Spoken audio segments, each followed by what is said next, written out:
관제 구설수가 들어오는 운. 관제수는 정관 편관이 축 맞을 때 일어납니다. 구설수는 식신이나 상관이 축 맞을 때 일어납니다.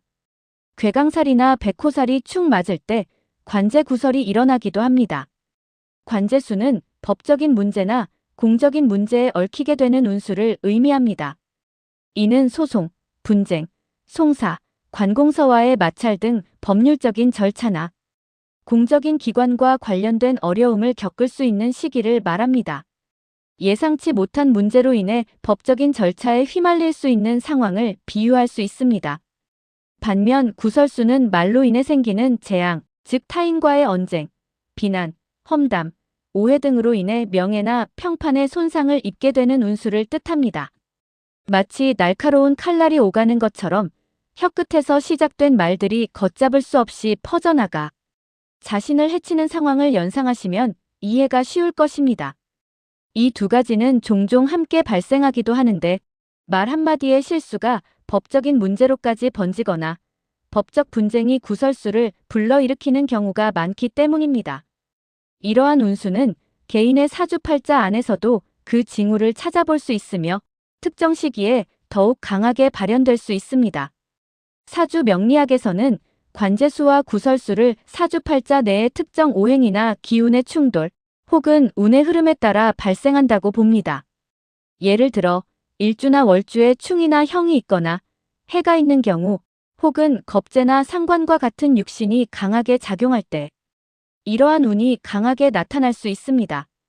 특히 상관은 말이나 표현을 의미하는데 이 상관이 사주 내에서 너무 강하거나 부정적으로 작용할 경우 자신의 말로 인해 오히려 손해를 보거나 법적인 문제에 휘말릴 가능성이 높아집니다.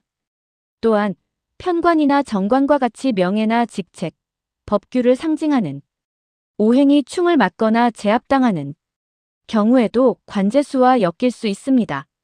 이는 마치 질서를 상징하는 기둥이 흔들리는 것과 같아서 사회적인 규범이나 법률과 관련된 문제에 노출되기 쉬운 상태를 의미합니다.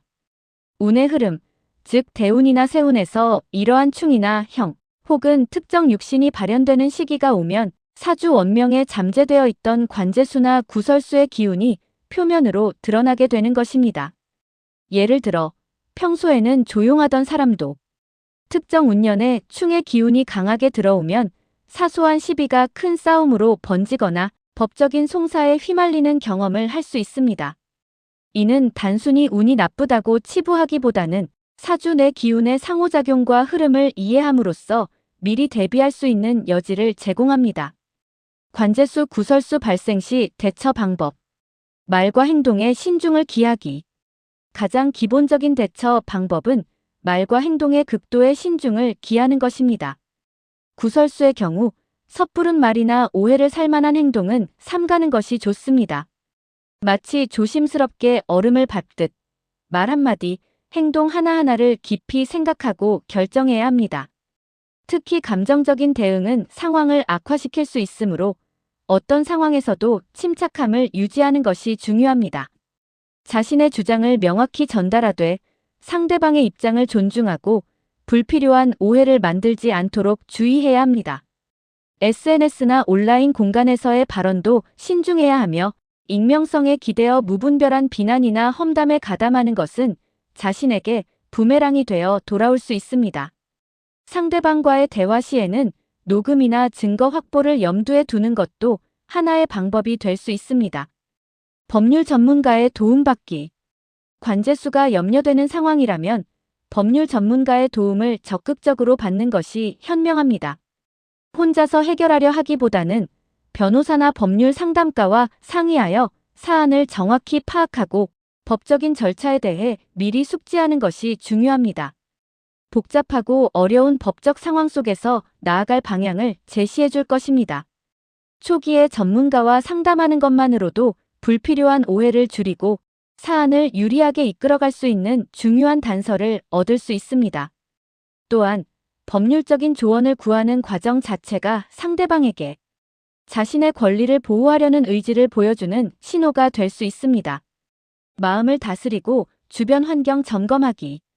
이러한 부정적인 운이 작용할 때는 심리적으로 위축되기 쉽습니다. 명상, 요가, 산책 등 마음을 차분하게 가라앉히고 스트레스를 해소할 수 있는 활동을 꾸준히 하는 것이 중요합니다. 자신의 주변 환경을 점검해 보는 것도 도움이 됩니다. 불필요한 인간관계를 정리하거나 자신에게 부정적인 영향을 주는 요소를 제거하는 것도 하나의 방법이 될 수 있습니다. 때로는 주변 사람들과의 관계에서 발생하는 갈등이 관제수나 구설수로 이어지는 경우가 많으므로 자신의 주변을 깨끗하고 긍정적인 기운으로 채우는 것이 중요합니다. 긍정적인 에너지로 가득 찬 환경은 부정적인 운의 기운을 희석시키는 역할을 할 수 있습니다. 사주의 긍정적 기운 활용 및 보완. 사주 내에 관제수나 구설수와 관련된 부정적인 기운이 있다고 하더라도 이를 중화하거나 보완할 수 있는 방법들이 있습니다. 예를 들어 사주의 상관이 강한 경우 오히려 자신의 재능을 예술이나 창작, 활동 등 긍정적인 분야로 발산함으로써 그 에너지를 건설적으로 활용할 수 있습니다. 또한 편관이나 정관과 관련된 어려움이 예상된다면 조직이나 규칙을 존중하는 태도를 배우고 자신의 분야에서 전문성을 키우는 노력을 통해 이를 극복할 수 있습니다. 부족한 오행의 기운을 채우기 위해 특정 색상의 옷을 입거나 관련 취미 활동을 하는 것도 하나의 방편이 될 수 있습니다. 예를 들어 물의 기운이 부족하여 구설수가 예상될 경우 물과 관련된 취미 수영, 낚시 등을 즐기거나 검은색 계열의 의상을 착용하는 것이 도움이 됩니다. 자신의 기운을 균형 있게 맞춰 나가는 과정입니다. 결론적으로 관제수와 구설수는 누구에게나 찾아올 수 있는 삶의 일부입니다. 이러한 운이 닥쳤을 때 좌절하거나 미리 단정 짓기보다는 현명하게 대처하는 자세가 중요합니다. 말과 행동에 신중을 기하고 필요하다면 전문가의 도움을 받으며 마음을 다스리고 긍정적인 환경을 조성하는 노력을 통해 이러한 어려움을 슬기롭게 헤쳐나갈 수 있습니다. 자신의 사주에 담긴 긍정적인 측면을 강화하고 부정적인 측면은 지혜롭게 보완해 나간다면 보다 안정적이고 평온한 삶을 만들어갈 수 있을 것입니다. 끝까지 읽어주셔서 감사합니다. 좋아요, 구독은 큰 힘이 됩니다. 후리지아 사주타로 상담 전화 010-5400-9431